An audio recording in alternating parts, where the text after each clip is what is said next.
Ang pagbayad o buwis alang sa templo. Mateo Kapitulo 17, 24-27.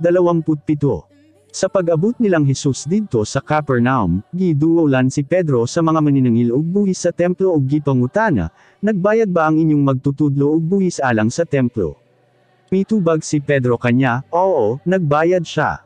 Pagsulod ni Pedro sa balay gipangutana dayon siya ni Hesus, Simon, alang kanimo, kinsa man ang gipabayad sa mga hari dinhi sa kalibutan og buhis, ang ilabang mga anak o ang uban?